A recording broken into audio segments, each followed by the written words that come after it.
So I've hit one of the milestones I had set for the channel back when we first, started visiting each other on the channel. And I want to talk through that and kind of where we are and going forward with the channel. So this is the first video I posted back in March of 2017. So we're coming up on 3 years of my posting stuff to the channel. This was the first video I did, was a demonstration of this constant current load that I had built from a kit, actually from a blank PC board I ordered.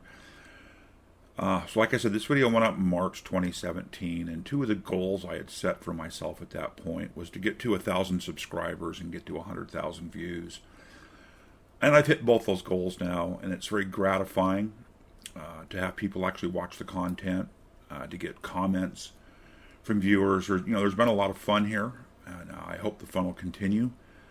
I've said throughout a number of videos, I record and share the video with you for projects I'd be doing anyhow. I was doing this stuff before the channel, and we'll continue to do this stuff. And recording the videos for you guys, and the editing and the posting and management of them and all that is just kind of added on to my entire experience as a hobbyist doing this kind of work. This channel or this video, like I say, it was the first one we threw up. If we go to my channel analytics, you can kind of see where I am from the first video on March 4th, 2017 to really through today. I've had a couple of videos that posted that actually created kind of spikes on the channel. But a few days ago, I exceeded 1,000 subscribers, and I had two goals. One was 100,000 views on the channel, which we've well exceeded. The other one was to get to 1,000 subscribers. I was told it would take 2 years potentially to get to 800 subscribers. We're coming up on 3. I've gotten to 1,000. I'm really not driven on the channel by just collecting subscribers and getting that huge base. It would be nice. Financially, there was a lot of time that goes into managing the channel, which has a cost. But it's worth it. It's worth it to share the stuff. It's worth it to read your comments. I'm not looking for this channel to be my income source. It's passion that drives the projects and drives the channels. So I wanted to thank everybody, personally, who subscribed over the years. I'm looking forward to continuing, going forward, and producing more content. Some interesting things to me is my most popular video here is this Pick Kit 3 video. This thing is always on the top of the list. It just generates, daily, hits. It's interesting. And this was just really driven by my frustration in getting a damn Pick Kit 3 working on the machine. If we look at this video historically, it's just this constant, 25, 50 kind of views, just this constant, nice, which is really nice. People get what they need to out of the front of the video or decide it's not going to help them, and move on. But it's interesting that this video, which was something I wasn't passionate about, it was something that I did because I was frustrated and decided to share what I learned in getting that damn Pick Kit 3 working with you all. So these are the kind of videos that, generate traffic to the channel. I mean, this video's been viewed 16.k, 16,500 times. I've got under 150,000 views on the channel, so over 10% of my views sit right here with this one video. I picked up 43 subscribers because of this video. That's nice. But if we go back to kind of looking at videos, and we scroll down here through views, you can see the stuff here that's really been the draw. It's really not the stuff I'm super passionate about. If you've actually followed along with me on this Altair 8800 build that's gone on for months and months and months and is approaching its 70th video, that's a project of passion. And I actually wanted to mention that project. I will be at the Vintage Computer Fest up here in Seattle. Vintage Computer Fest. See if we can find the website on it. I'm going to be at the VCF Pacific Northwest here in 2020. That's March 21st and 22nd of this year, with that Altair 8800 machine. And I'm going to have a booth there, and we're going to demo the machine and play with the machine and talk about the machine. I've discussed back and forth a bit with the Living Computer Museum about kind of what my project is about, and they've agreed that this could be a good addition, really to the the Vintage Computer Fest going on there over the weekend. So as I said, I will be there. I'd love to see some of you there if you can actually make it out to Seattle. If you're in the general area or ever traveling here and have watched my channel, you have an interest in this kind of stuff. And the Living Computer Museum is really an amazing place. Let's hop over to its website quick. Hopefully this will get me here. The goal of the Living Computer Museum in many ways is to let you sit, it used to be, I haven't been there for a couple of years, but to be able to sit down kind of hands-on and actually touch vintage stuff and play with it. Search out their website. There's a lot of really cool stuff. They've added a lot of there's like content and visual displays and things, but it's a fun place to visit if you like this kind of stuff. Running TSS-8 on a real PDP-8 hardware, that's interesting. So, if you're in the area, I encourage you to, visit the museum. If you're going to be in the area in March during the Vintage Computer Fest, I'd really love to meet you there and hear comments. And anyhow, we've diverged here quite a bit, but like I say, I will be there. It'd be fun to see, some of the people who have followed me for nearly 3 years now, or even if you've just joined in the last day. So, I'm moving forward with the channel. So, I know I brought up 3 screens here for a reason. My content is kind of all over the place. You see projects get intermixed, although this Altair project has just been this hyper focus. Getting this thing done, and and this Altair represents what is typical for me. There's a build, there's engineering, there's stuff to fix, or stuff to get working, and then honestly, once these things get done, they end up on a shelf because I don't really have a whole lot of interest in spending a lot of time in CPM playing with the damn thing. It's achieved my goal of getting it running and bootable and usable, and then I kind of move on to the next shiny object. You see a lot of that in the video. So some of the things I want to ask of the viewers here are things like this. This has been a really long, drawn-out, months and months of video on a single subject, and I'm still getting views. If we go to the larger video list here of views, that's actually not the view I wanted. Let's hop into YouTube Studio here on my channel. I think that'll get me the view I want. Go to videos. You can see here I posted this video. Yeah, this motherboard first power up and testing, I don't know, an hour ago, 2 hours ago, and it's picked up 19 views. These are my typical kind of numbers. I'm happy with this. Most of my videos in their lifetime have seen less than 100 views. But it's the content I want to make, and it's the content, some of you like. I have some likes here up the side. I enjoy seeing those. I very rarely get a dislike. But, a lot of effort, for me to put together a half-hour, hour-long video. All of the video shooting before that and the editing and all the stuff I do adds significant time, and this video here, it's only 15 minutes long. The wire wrapping of that card was a couple of hours at least, if not longer. There's been 103 views, and I'm perfectly satisfied with that. It's specific. It's not something that's got wide appeal. It's not clickbait. I'm never going to, clickbait on the channel. It is what it is. But this is the content I make, and that a small circle of you out there seem to appreciate. So if this style of video works for you, if these very long project videos, like I'm doing with the Altair, are enjoyable, let me know. If you'd like to see, like a long series like the Altair intermixed with other stuff, I enjoy seeing those. I very rarely get a dislike. I enjoy seeing those. So if this style of video works for you, if these very long project videos, like I'm doing with the Altair, are enjoyable, let me know. If you'd like to see, like a long series like the Altair intermixed with other stuff, So there's some more variety.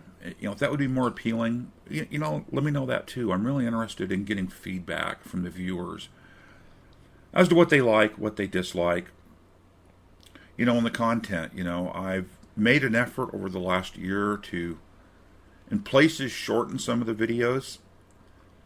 They were very raw when I first posted them, and I do spend some time editing. I try to not spend a ton of time because, producing a 15-minute video could be several hours of editing if you're really going to get in there and, clean up every, the things I do as I'm speaking or I'm thinking, and removing those. I just leave those in raw. The approach still to the channel here is you're in the lab with me, you're looking over my shoulder, we're having a conversation about something I'm doing. I'm kind of trying to anticipate questions you might be asking as you're, watching, and just kind of trying to answer those in just an ongoing dialogue. It's very much an off-the-cuff video shoot, very much like Dave Jones, said in his early days on the EEV blog. It's off the cuff. It's just kind of, it is what it is. Watching a video all the way through, looking for the mistakes, adding a flyout or something to say, hey, this was a mistake, takes time. I do a quick pass through that. I try to kind of keep a mental list of mistakes I make when I'm shooting as I catch them. I don't know if those are appreciated or not, but you can see here, this history of videos, this homebrew at 1702 EEPROM card. There's 103 views there. I'm not unhappy with these numbers. This certainly isn't what a professional video blogger would be getting. Somebody who was trying to produce videos to draw eyeballs, which I'm really not. But, this does shift into the question now. If we go back to my analytics, I've got over 1,000 subscribers. I'm maintaining enough views a month, and I'm over the 100,000 view threshold where I could actually monetize. And this is something I'm really struggling with. I friggin' hate commercials when I'm watching my favorite, video bloggers. I hate the friggin' commercials. I hate the interruptions. At the same time, it costs money and time in the end to produce the content.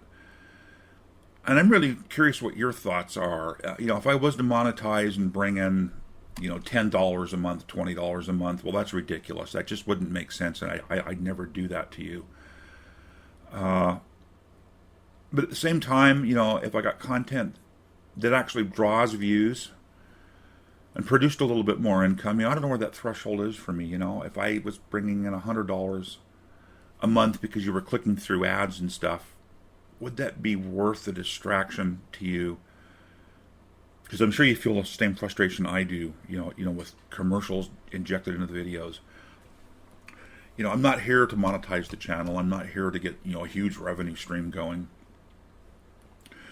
Flip side, I'm flip-flopping here. A little bit of income would be nice. It helps. The other thing I've considered is Patreon. I am a Patreon contributor to a number of different channels. Fran from Fran Lab Money, Mike's Electric Stuff. I'd have to go look. There's 3, 4, or 5 channels at the moment that I'm contributing to. Some of them as much as $20 a month because I really want to see the channel succeed. I've not asked for Patreon. Contributions. I've set up an account, but I've never bothered to link it in. But, I look at the fact there's 1,000 subscribers. And if 100 people would throw $1 a month at me, well, that'd be nice. That would offset some of the cost of running the channel. But, I counter that with I'd be doing the work I'm doing anyhow. I would be working on this Altar 8800 build completely here in a vacuum by myself if it wasn't for the channel. So, is it worth me setting up a Patreon and bugging you at the end of every video? Hey, if you'd like to contribute. I look at channels like Tech Moans. I love Tech Moans' channel. He's really entertaining. He spends a lot of time on camera. He's fun to watch. I find him interesting. I like his content. I do, support him on Patreon. I do appreciate his content. Mr. Carlson's Lab's another one. I subscribe on Patreon. Appreciate his content, and they do spend a lot of face time on camera. I've been told that one way to actually attract a broader audience would be to spend FaceTime on camera. I have a face for radio. I certainly don't have a face for video. You can see a little bit of me up here. I was certainly a younger man then. That picture's 8 or 10 years old. I'm grayer. Put on a bit of weight since then. You know, if you'd like to see more of me in the videos, as this stuff's going on, and less of my hands on a bench, let me know. It might be an interesting exploration to make. This also gets into the space here is, I used to have a 3,000 square foot lab that all this stuff happened inside of. And through transitions in my life and downsizing, I now have a much smaller space. I live in 1,000 square feet, and all of my lab gear and everything else is in that 1,000 square feet with me. So I just don't have room to just kick back and with a chair and a backdrop and actually record video. There's just not room in the place here. With all the vintage stuff, my guitar collection, my AV gear, the things I do to relax, just not a lot of free space. It's not unusual for you to hear the 3D printer running as I'm recording video here at the computer, because that's literally that it's 4 feet off my right shoulder behind me. Down here in the front room. I have a 3D printer in my front room. I've actually moved the drill press out of the front room. It's out in the back shed at the moment. I don't have a use for it, but yes, I had a drill press in my front room for a long time, just because at the time I really needed it. So I'm in a rather small space. I could potentially afford a larger space, but I'm also headed towards retirement. I'm looking to retire in the next decade, and I'm saving money and trying to build the largest nest egg I can to get to retirement. So I'm really not going to invest in a larger space simply to give me easier opportunity to be on camera. At the same time, if enough people say, hey, we'd love to see you on camera occasionally, I will make an effort to make that happen. I will, on the flip side, say that a couple of channels I follow, and I can't think of the names of them at the moment. I get back home here. This isn't going to get me where I want to go either. I watch a lot of YouTube content. Let me get back to just the root of YouTube. I'm using Edge right now here. I hate Edge, and it's slow. So that's certainly not my complete list of, is this the, which login is this? Why can't I think of his name? Out of Germany. You either know who he is or not. First time he was on camera, his face so didn't match his voice. It was shocking to me, and it was like, wow.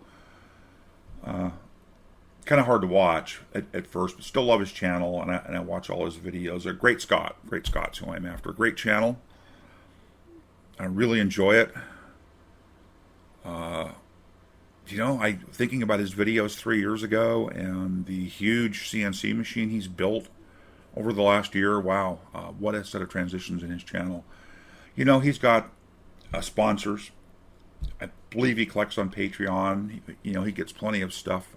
He's monetized. Don't know. I'm kind of looking for guidance from you guys about where you'd really like to see some of this go.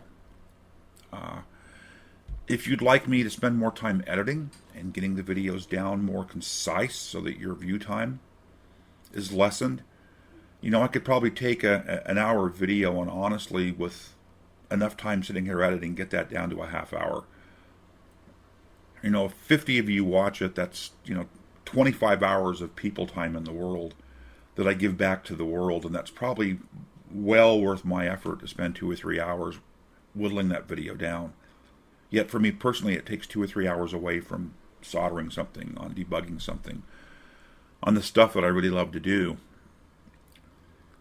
So it kind of, it jumps into the, what works for you? What would you like to see? If Patreon, was to become an option, is it something you'd be interested in contributing to? I will say that I will never be doing Patreon only videos. My content is the content it is. And I want access to it for anybody that wants access to it. I'm never going to restrict access like through Patreon only videos or Patreon, week early release videos.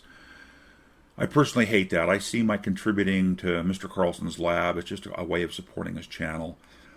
And he's got all his educational stuff Patreon only. It's a decision he made. That's not anything I'd ever do. With Patreon, it would just be, maybe a way of dropping $1 or $2 my way. Apparently, I want to do a Patreon. That's kind of what I'm realizing as I say this. But again, the content's always going to be free. But I'm just curious. Is there enough value here? Some of you would support me that way. If I had, 50 subscribers, at the $5 level, that's $250 a month, and suddenly that's covering my bandwidth here for uploading the videos. Those kind of things. That would be nice. I mean, everything about this, is an expense out of my pocket. The cost of the video editing software, the bandwidth to upload the videos, the time to sit here. I can say in my professional life, I'm a very well-paid professional. My time is expensive. I'm well compensated for my time. I'm going to say professional engineer, and I know you people watch the channel, a lot of them go, oh, there's no way you're a professional engineer. I've been away from the world of hardware for a long time. I'm an Azure architect as part of what I do. Azure Solutions. I'm a database administrator, SQL Server. I'm a Windows Server administrator. Manage small data center, along with the team. We've got a lot of nearly bleeding edge stuff that we're managing back to Windows 2000 servers supporting very old legacy apps. We've got a small but growing footprint in Azure. So my professional life, that kind of sets the tone to me about what an hour of my time is worth. And so, making a video because you're passionate about it and spend time and maybe edit a little cleaner, a little better to make it easier to watch or reduce the runtime so it's easier for you to watch. It is a good investment. At the same time, if only 3 people say, yeah, it'd be nice if your videos were 10% shorter, it may not be an investment I make. So, I'm curious to hear your feedback. I know I'm rambling here. I've got more work to do on this Altair. It's really kind of ready to transition into the permanent case it's going to be in. I know I mentioned this earlier. I'll be at VCF March this year with hopefully the Altair and the 8-inch floppy drives and CPM and the 1702 EEPROM programmer and all that. And I'm kind of putting this system together so that I can remove the card checks or the backplane from the actual case and set it standalone next to the case. The idea being we can get the machine kind of opened up and spread out where you can actually get a good view inside. Hopefully it'll stimulate questions. We can play with the front panel. We can boot. So it won't be a buttoned up demonstration there. Things like the floppy drives will have the case off so people can watch the heads move and that kind of stuff. And the idea is really to kind of say, here's a pretty accurate reproduction of a machine from the 70s. Full of vintage stuff. This machine will be almost completely vintage at that point. There's a couple pieces that won't be just because they're unobtainium, such as the original MITS hard drive controller.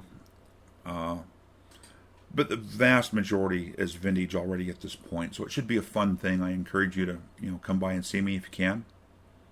I've asked you a bunch of questions here. Give me some feedback. It's appreciated. I do look at comments.